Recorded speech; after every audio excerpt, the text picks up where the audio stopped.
Dunia tidak kejam. Ia hanya tak pernah berhenti menuntut. Dan yang paling sering ambruk bukan mereka yang kalah dalam pertarungan, melainkan mereka yang terlalu sibuk membuktikan kepedulian pada hal-hal yang sudah tak lagi berarti. Kita hidup di era ketika semua orang berlomba tampil peduli terhadap isu, opini, bahkan drama yang tak mereka pahami sepenuhnya. Ironisnya, semakin keras seseorang berusaha terlihat baik, semakin jauh ia dari ketenangan yang dicarinya. Padahal kedamaian bukan soal berapa banyak hal yang kita perjuangkan, melainkan seberapa sedikit hal yang mampu mengguncang kita. Filsafat Stoik mengajarkan sesuatu yang terdengar sederhana namun menuntut keberanian besar. Kendalikan apa yang bisa kamu kendalikan, lepaskan sisanya. Kedengarannya klise, tapi di baliknya tersimpan disiplin mental luar biasa. Orang yang tenang bukan berarti tak peduli. Mereka hanya berhenti membuang energi untuk urusan yang tak mengubah apapun. Mereka mempraktikkan bentuk tertinggi dari empati, memahami tanpa ikut tenggelam. Hidup bukan panggung moral, bukan lomba kesalehan sosial. Jika kamu terus membiarkan setiap opini publik menarik benang di kepalamu, kamu akan hidup seperti boneka yang digerakkan kecemasan orang lain.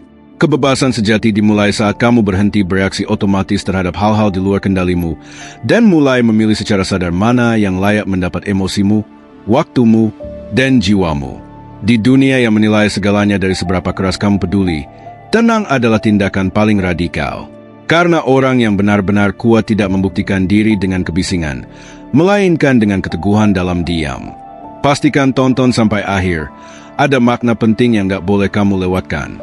Dan jangan lupa subscribe supaya kita terus berbagi perspektif yang bantu kamu jaga kejernihan di tengah dunia yang terlalu ramai. Yuk, mulai. Poin 1.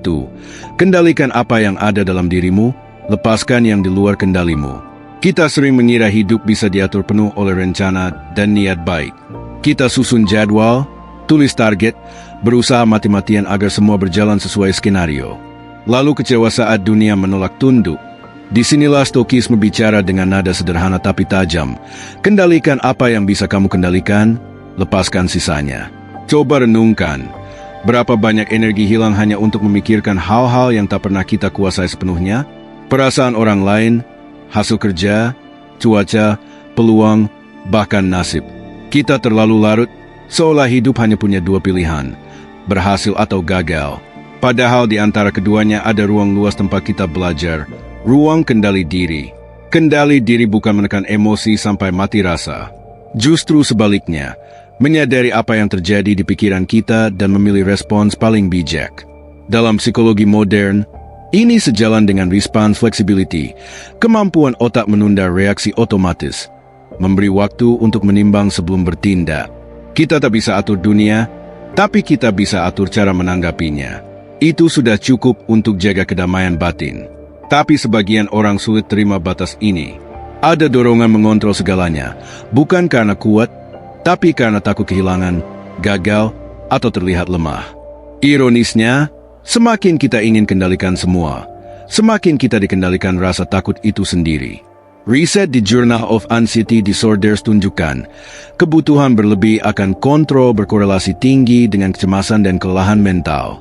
Jadi bukan dunia yang kejam, kadang pikiran kita sendiri yang terlalu bising. Ada momen kamu hanya bisa pilih, terus genggam yang tak bisa digenggam, atau lepaskan dengan sadar. Lepas bukan kalah, lepas adalah kemenangan diam-diam. Kendalikan dirimu, pikiran, respons, pilihan. Biarkan dunia jalan dengan caranya. Anggap hidup seperti sungai. Kamu tak ubah arah arus, tapi bisa berenang tenang di tengah derasnya. Kadang melawan, kadang ikut mengalir. Sebelum marah karena dunia tak sesuai keinginan, tanya dulu, apakah ini masih dalam kendaliku? Jika tidak, hentikan perlawanan sia-sia. Simpan energimu untuk yang bisa diubah, pikiranmu sendiri. Disitulah kekuatan sejati. Bukan kuasa atas dunia, tapi kemampuan tetap tenang saat dunia tak bisa dikuasai. Poin 2. Nikmati dan hayati momen saat ini. Kita sering anggap waktu terus lari menjauh. Padahal yang benar-benar kita miliki hanya sekarang. Masa lalu sudah pergi, masa depan belum datang.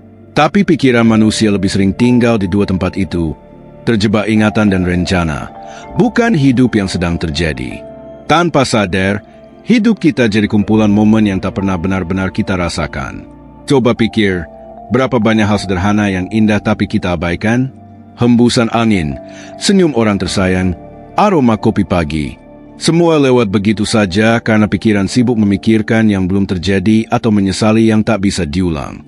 Kita hidup seperti nonton film tanpa hadir di layar yang sedang berjalan.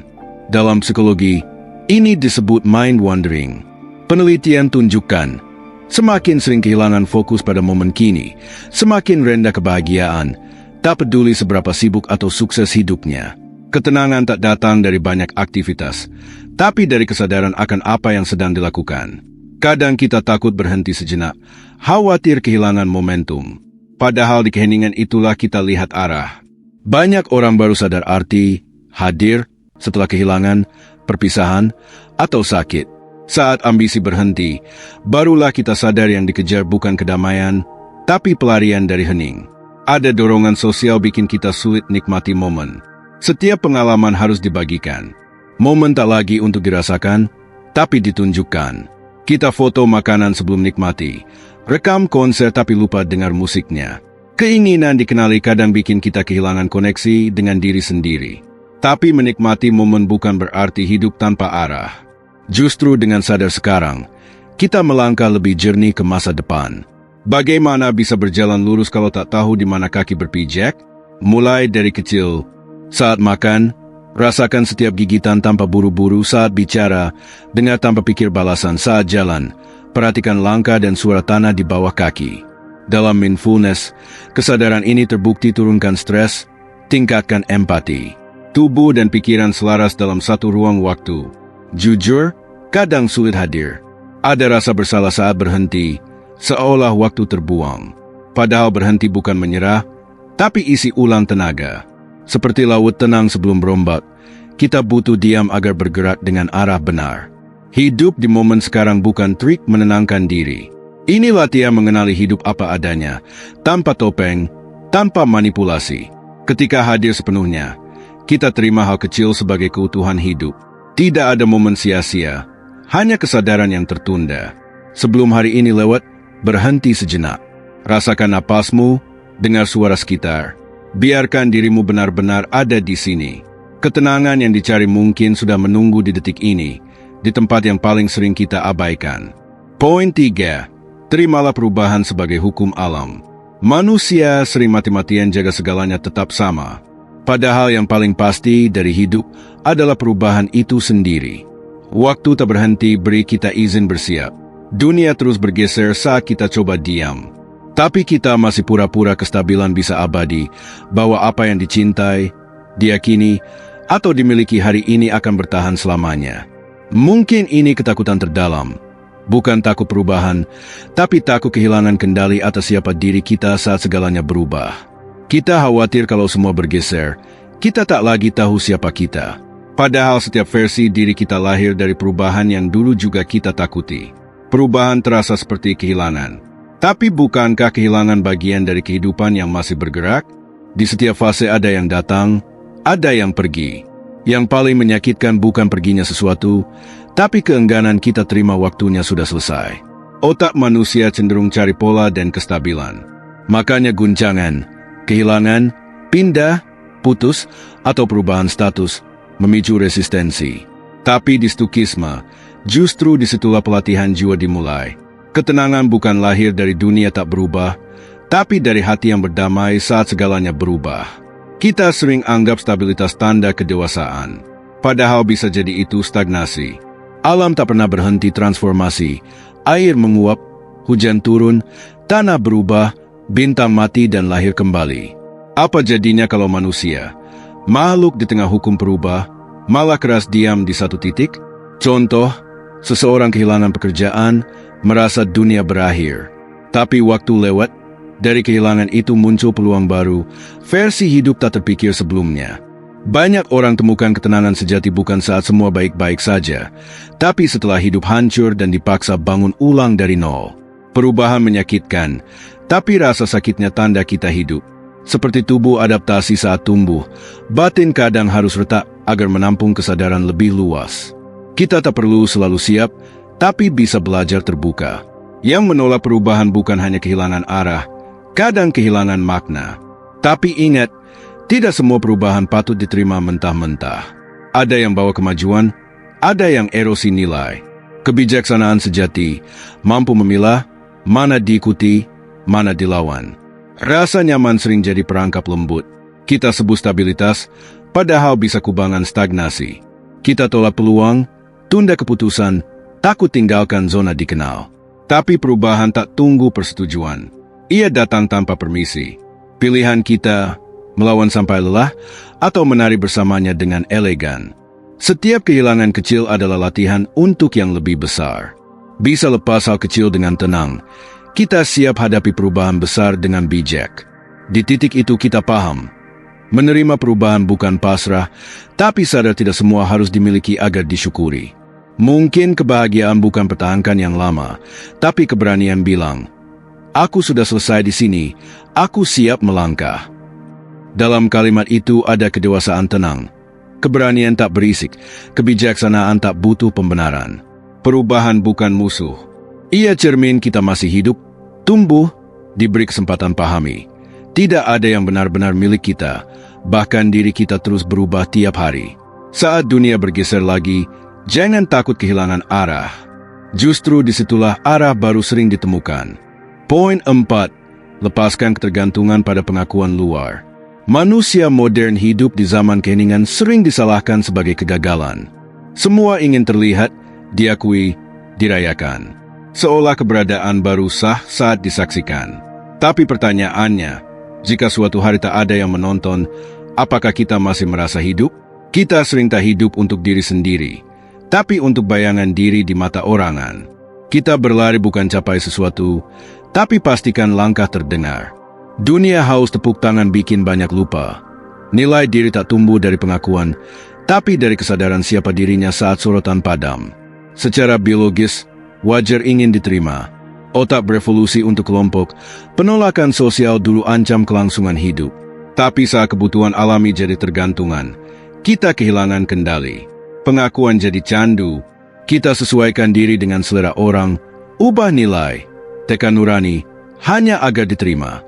Kita lihat di sekitar, banyak kerja keras bukan demi sukses sejati, tapi dilihat sukses. Foto lebih sering daripada kerja. Kumpul pujian tapi kehilangan arah. Kebanggaan semu dari like, views, komentar, tumpu rasa syukur pada hidup nyata.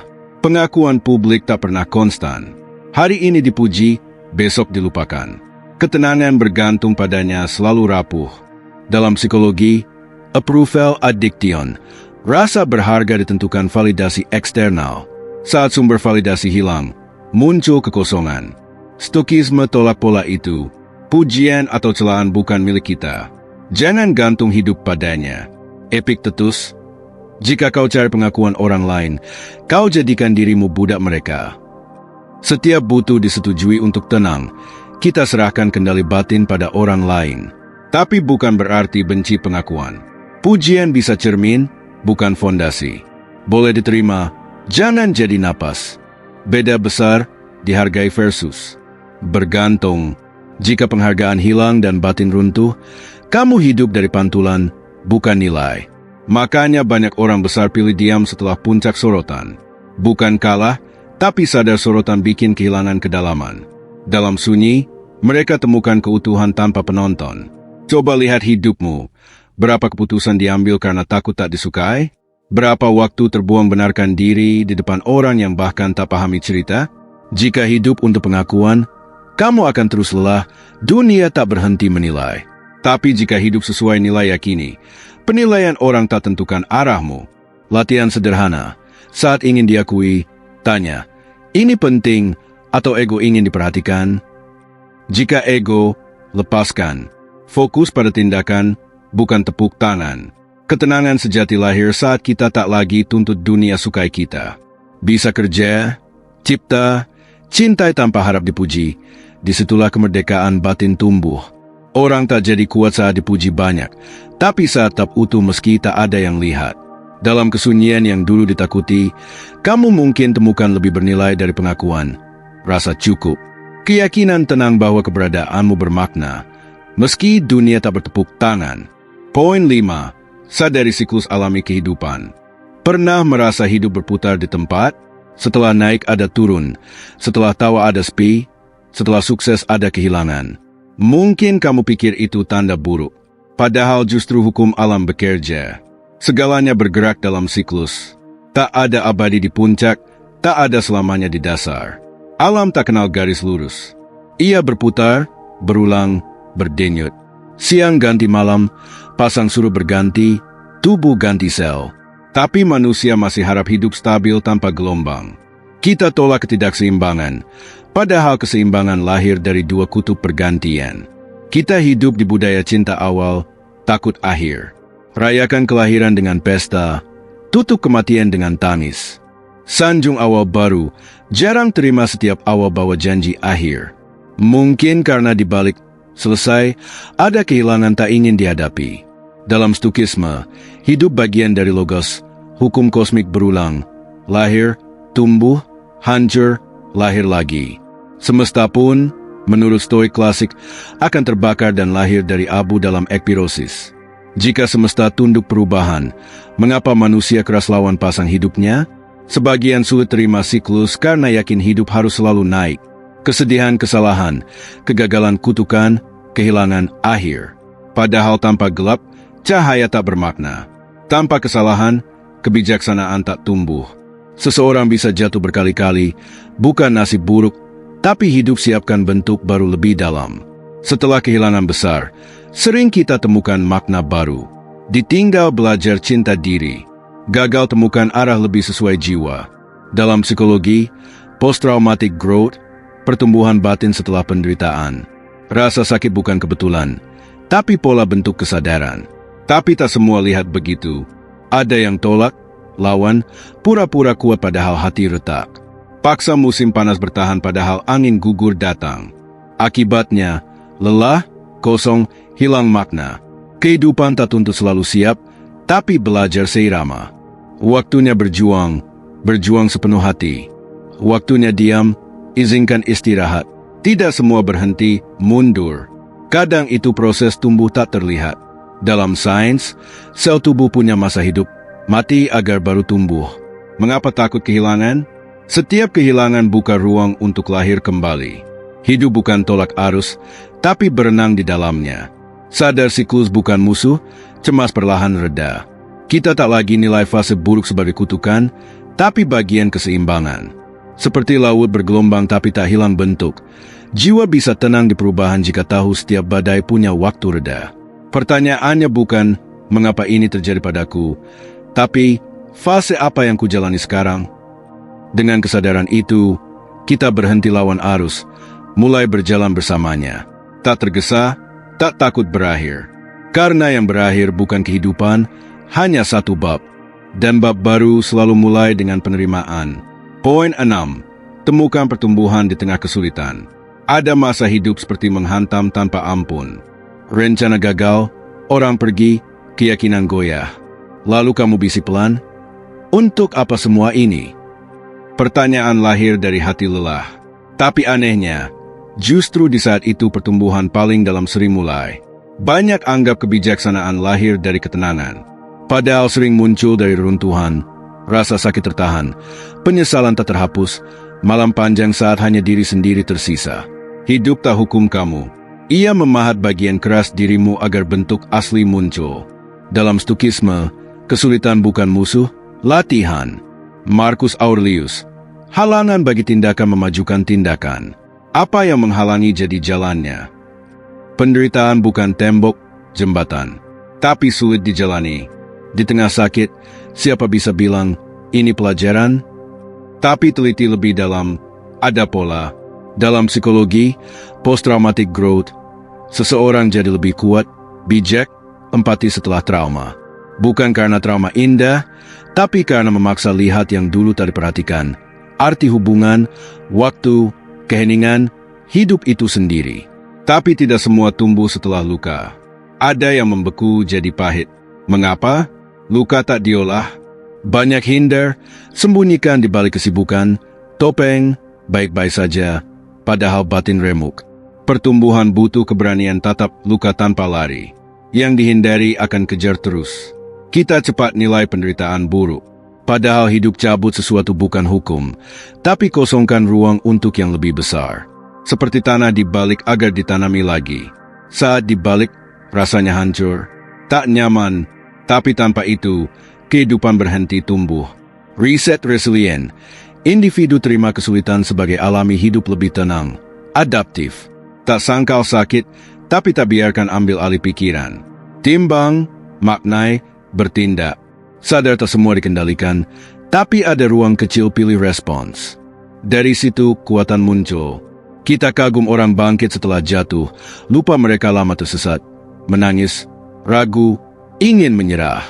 Tapi satu yang mereka lakukan, tak berhenti, beri waktu luka bicara, jadikan guru.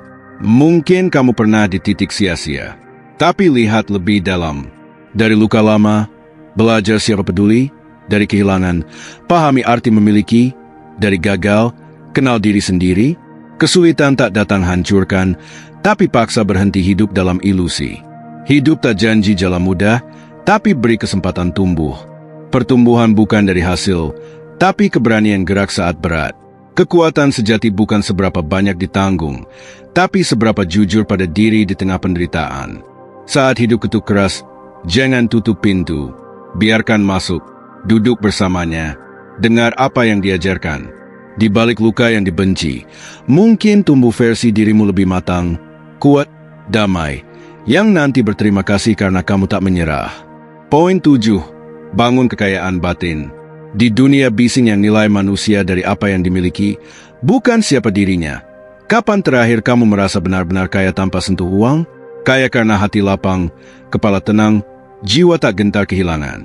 Sederhana, tapi paling sulit dibangun. Kita tumbuh di budaya memuja hasil. Semakin tinggi angka, semakin tinggi gengsi. Tapi di balik keberlimpahan, banyak tetap kosong. Hidup seperti rumah megah tanpa penghuni, indah luar, hampa dalam.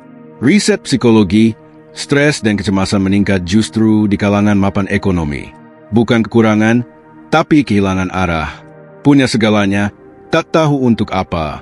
Di sisi lain, orang sederhana sering ringan jalani hari. Tak banyak miliki, tapi hati penuh. Tertawa tanpa alasan besar, syukuri kecil, tidur tanpa resah. Bukti kekayaan batin lebih bernilai dari harta lahiriah? Bukan soal miskin kaya, tapi keseimbangan. Siapa punya apa, siapa dikuasai apa yang dimiliki. Stokisme, kekayaan materi boleh dimiliki, jangan kuasai batin. Bukan anti kekayaan, tapi tolak jadi budak keinginan. Kekayaan sejati, hidup di dunia tanpa tenggelam. Seperti perahu di laut, mengapung meski dikelilingi air, tenggelam saat air masuk. Cara bangun di dunia penuh tuntutan, perbandingan, opini, bukan menambah, tapi mengurangi. Kurangi kebisingan tak perlu, kurangi konsumsi berlebih, kurangi kebutuhan diakui. Semakin banyak dikejar, semakin hilang ruang untuk hal bermakna. Mulai sederhana. Berhenti bandingkan hidup dengan orang lain. Setiap banding, kamu nilai diri dengan ukuran bukan milikmu, biasakan keheningan.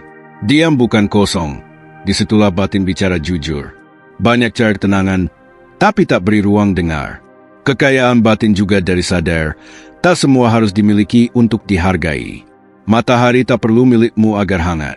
Kebahagiaan tak dari kepemilikan, tapi menyadari nilai di depan mata. Tapi bukan tanpa ambisi. Orang kaya batin punya ambisi jernih, bukan buktikan, tapi kontribusi. Kerja bukan takut miskin, tapi beri makna. Realistis, di dunia kompetitif, jaga batin kaya tak mudah. Tergoda ikut lomba, siklus pembuktian, gagal karena tertinggal standar orang. Saat itu, berhenti, tanya, apakah aku masih punya diriku di tengah ini? Kekayaan batin tak tercapai jika hilang kesadaran siapa kamu, apa yang diperjuangkan. Kekayaan sejati, sedikitnya yang dibutuhkan untuk merasa cukup. Orang kaya batin tak takut kehilangan, yang paling berharga tak bisa diambil. Ketenangan pikiran, kejernihan hati, tetap manusia di dunia hilang arah. Mungkin kita butuh lebih sedikit haus. Saat haus reda, kita rasakan betapa kaya hidup ini sebenarnya. Poin 8. Pahami dan terimalah takdir. Pernah merasa hidup tak sesuai rencana? Usahamu seolah tak berarti? Kamu berjuang keras, tapi hasil tak berpihak. Lalu muncul klise, mungkin sudah takdir. Menenangkan atau menyakitkan? Apa makna takdir? Alasan berhenti usaha? Atau pintu kebijaksanaan lebih dalam? Kita suka memuja kendali, aturnya, hitung, prediksi. Padahal hidup lebih mirip arus sungai daripada mesin logika. Ada yang bisa dikendalikan, arah dayung, kekuatan. Tapi arus, deras, batu bawah, bukan wilayahmu. Stokisme, hidup tunduk hukum sebab akibat tak dilawan. Tapi manusia punya kebebasan respons. Memahami takdir bukan menyerah, tahu di mana berhenti memaksa, mulai terima dengan sadar. Takdir bukan jeruji, tapi batas antara kehendak dan kebijaksanaan. Bukan kutukan, tapi pengingat. Kita bukan penguasa semesta, hanya bagian kecil keteraturannya. Kita sering marah pada kenyataan. Bukan hidup kejam, tapi ingin hidup ikut naskah kita. Saat melenceng, kita rasa gagal. Padahal hidup mungkin tulis ulang arah tak terduga. Banyak hal indah lahir dari kejadian awalnya tak disukai. Stoik sejati tak tolak yang datang. Ia lihat pola di baliknya.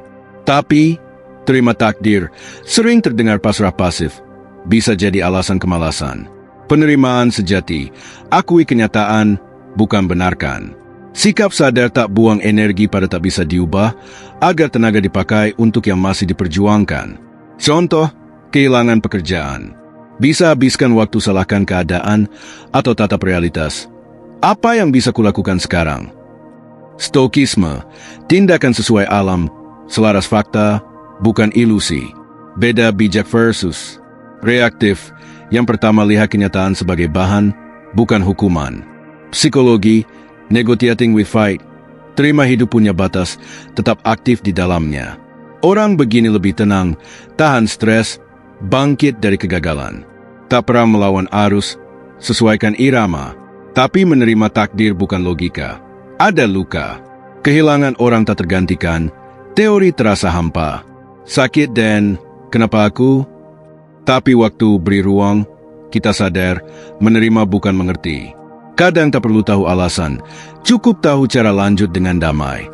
Ada yang lihat takdir garis lurus tak ubah.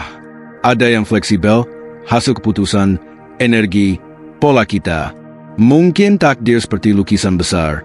Sebagian tetap, goresan kecil bisa ditambah tiap hari. Satu kebenaran, tanggapan kita tentukan nilai. Tragedi bisa akhir atau awal, kehilangan kutukan atau pengingat kembali ke diri. Takdir beban atau guru, tergantung seberapa dalam kita belajar. Kita pikir terima takdir, berhenti harap. Padahal disitulah harapan sejati mulai, tak bergantung hasil, tapi keteguhan hati berjalan apapun terjadi.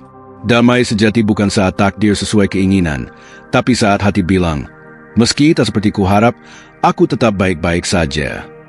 Saat sampai di situ, tak butuh jawaban panjang, mengapa? Kamu temukan lebih berharga. Hidup tenang di antara pertanyaan tak terjawab. Itu kebebasan tertinggi.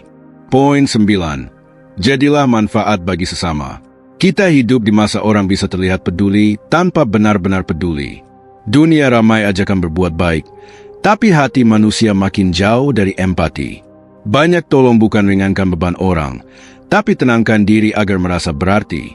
Tapi kebaikan begitu masih bernilai. Dalam stokisme, jadi manfaat bagi sesama bukan soal berapa banyak diberikan, tapi sejernih apa niatmu. Kebaikan bukan panggung, tak minta sorotan, tak perlu disaksikan. Dalam keheningan, kebaikan temukan bentuk paling murni. Tapi zaman sekarang sibuk cari siapa terlihat berbuat baik, bukan apa yang dilakukan. Ukir moralitas dari tampilan, bukan tindakan nyata. Paradoks, manusia tampak lebih baik, tapi kepercayaan antar sesama menurun. Tolong karena kamera, bukan hati. Kita curiga pada kebaikan tulus, seolah mustahil. Renungkan, apa jadinya dunia tanpa orang sungguh peduli? Tolong tanpa pamrih? Mungkin kita tak sampai sejauh ini. Peradaban bertahan karena kerjasama, bukan kompetisi. Jadi manfaat bagi sesama bukan ideal moral, tapi kebutuhan alami agar tetap manusia. Tapi tak semua memberi itu kuat. Ada tolong karena takut ditinggal, atau rasa bersalah bahagia sendiri. Ada beri terus sampai batin habis. Harap kebaikan sembuhkan luka tak diakui. Tapi seperti air, sumber jernih pun kering jika tak diisi. Jadi manfaat bukan beri tanpa batas. Di situ kebijaksanaan diuji. Tahu kapan tolong, kapan berhenti, kapan kuatkan diri agar bisa beri lagi esok. Kebaikan sehat tumbuh dari keseimbangan, bukan pengorbanan buta. Ada kebaikan lebih diam. Dengar tanpa hakimi, hadir tanpa nasihat, tahan diri tanpa beban orang. Kehadiran tenang kadang lebih berharga daripada bantuan besar penuh syarat. Orang tak selalu butuh solusi, kadang butuh seseorang tak pergi saat rapuh. Tapi di zaman sekarang, jadi manfaat sering minta lebih, kritis, bukan cuma baik. Banyak sistem salah gunakan kebaikan tutupi ketidakadilan. Dunia butuh orang berani bilang tidak pada salah. Kebaikan tanpa keberanian jadi hiasan moral, indah, tak berdaya. Mulai kecil, tersenyum pada orang asing, jujur saat tak diawasi. Tolak sebarkan kebencian, tak ikut tertawakan yang lemah. Perubahan besar lahir dari tindakan kecil konsisten. Kita terlalu sibuk selamatkan dunia, padahal dunia butuh orang jaga kehangatan kemanusiaan di tempat masing-masing. Tak harus tolong semua, cukup bantu dunia sedikit lebih manusiawi. Saat lakukan tanpa harap balasan, tanpa perlu diketahui, kamu bukan cuma manfaat bagi orang lain, tapi bagi diri sendiri. Setiap kebaikan tulus adalah cara seimbangkan batin. Bukan terlihat mulia, tapi hidup bermakna. Jika suatu hari merasa kecil di dunia dingin, ingat, cahaya lilin tetap berguna di ruang gelap. Tak perlu besar, cukup nyata. Mungkin dari sinarmu, seseorang temukan jalan pulang. Poin 10. Renungkan, tinjau kembali, sejajarkan arah hidupmu. Ada momen hidup terasa berhenti. Suara dunia bising jadi sunyi. Kita tanya dalam hati, sebenarnya aku menuju kemana? Pertanyaan muncul setelah kehilangan, kegagalan, atau sukses ternyata hampa. Aneh kalau manusia baru renung saat luka sudah dalam. Kita berjalan cepat seolah waktu mengejar. Padahal dalam kecepatan, kita kehilangan arah. Banyak kejar sesuatu tak pernah didefinisikan jelas. Sampai di puncak, tak tahu kenapa harus bahagia. Stokisme. Hidup tak direfleksikan tak benar-benar dijalani. Marcus Aurelius tulis tiap malam tinjau diri. Bukan cari sempurna, tapi selaras dengan nilai diyakini. Kebijaksanaan tak di keramaian, tapi dialog sunyi dengan diri. Tapi refleksi tak mudah. Banyak hindari, takut temukan apa. Buka pintu bagi bayangan. Bagian diri ingin dilupain. Tanpa keberanian lihat dalam, kita ulang pola lama, harap hasil baru. Hidup jadi lingkaran tanpa ujung. Psikologi, otak hindari ketidaknyamanan. Pertanyaan dalam seperti, apa yang kuinginkan, picu ketegangan. Kita tutup dengan kesibukan, hiburan, rutinitas. Tapi akhirnya hidup paksa berhenti, lewat lelah, gagal, kehilangan. Saat itu, jangan lawan. Diam adalah undangan tinjau ulang arah. Mungkin bukan hidupmu salah, hanya arah perlu disesuaikan. Contoh, orang kejar karir gemilang, capai puncak, tapi hampa. Sadar yang dikejar bukan makna, tapi pembuktian. Dalam keheningan, lahir kesadaran. Arah hidup bukan seberapa jauh melangkah, tapi seberapa selaras dengan suara hati terdalam. Refleksi tak harus berhenti total. Kadang arah ditemukan di perjalanan. Yang penting, bukan apa yang terjadi, tapi bagaimana ku maknai sekarang. Setiap hari kesempatan tinjau ulang, tanpa sesali masa lalu. Refleksi bawa damai, tapi bisa picu cemas. Kita sadar banyak tak dikendalikan. Normal, ketakutan bukan refleksi salah, tapi kebenaran guncang kenyamanan lama. Itu tanda proses bekerja. Hidup bukan proyek selesai satu rencana. Seperti sungai berubah tapi menuju laut sama. Sejajar arah secara berkala. Tinjau bukan cuma tujuan besar, tapi kecil. Apa ku makan, dengan siapa bergaul, apa ku konsumsi mental. Arah jarang ubah karena satu keputusan besar, tapi kebiasaan kecil tanpa sadar. Tak harus punya semua jawaban sekarang. Cukup keberanian tanya, kejujuran dengar. Kadang refleksi bukan temukan makna baru, tapi kembali pada sederhana yang dulu bikin hidup. Ingin tahu, syukur, cukup. Mungkin di situ kedamaian stokisme.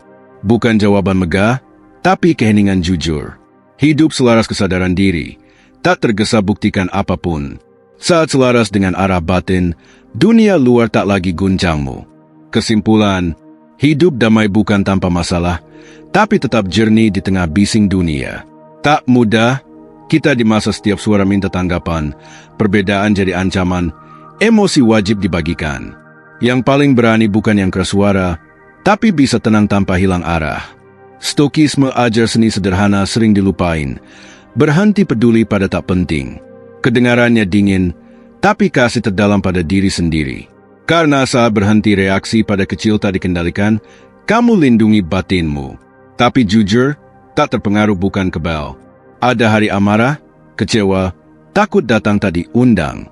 Ada momen ingin balas, buktikan, didengar.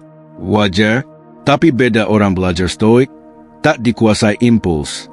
Belajar tunda reaksi, timbang, pilih sadar. Di jeda stimulus respons, kedewasaan tumbuh. Sejarah, peradaban besar runtuh bukan musuh luar, tapi kekacauan dalam diri. Hilang ketenangan, moral, kejernihan. Dunia modern ulang pola halus. Tenggelam bukan perang, tapi bising pikiran dan tuntutan emosi. Satu-satunya cara waras, bangun ketenangan tak bergantung keadaan luar. Kedamaian bukan pasrah. Stokisme cara jaga tindakan jernih. Orang tenang bukan tak peduli. Hanya berhenti nyalakan api tak perlu. Pilih pertempuran layak, bukan ingin menang, tapi tahu apa pantas dilindungi. Psikologi, emotional regulation, tata reaksi proporsional. Orang kuasai emosi lebih produktif, stabil, bangun hubungan sehat. Ketenangan bukan lemah, tapi kekuatan mental matang. Bahaya, banyak anggap tenang, padahal mati rasa. Berhenti reaksi bukan bijak, tapi lelah harap. Beda tipis, ketenangan sejati punya empati. Tak buta penderitaan dunia, hanya tak larut. Hidup tanpa terpengaruh tapi manusiawi. Keseimbangan, peduli tapi tak tenggelam, tanggap tapi tak reaktif, tenang tapi berani. Manusia bukan batu tak tersentuh, tapi pohon berdiri meski angin guncang. Saat bisa lihat hidup apa adanya, tanpa terlalu cinta, terlalu benci, kamu pahami tak terpengaruh. Tak guncang opini, tak definisi pengakuan, tak bergantung hasil. Lihat segala seperti air lihat bayangan, jernih, tak melekat. Di titik itu, semua pencarian arti, kontrol, makna berujung satu, kesadaran itu sendiri. Hidup tak perlu diselesaikan, cukup dijalani penuh kesadaran, tanpa terseret tak perlu. Manusia paling damai bukan hidupnya paling tenang, tapi tahu kapan berhenti peduli. Kalau kamu merasa terbantu, like, share, dan subscribe sekarang. Biar kita terus bangun ruang tenang di tengah dunia ramai. Sampai jumpa di video berikutnya.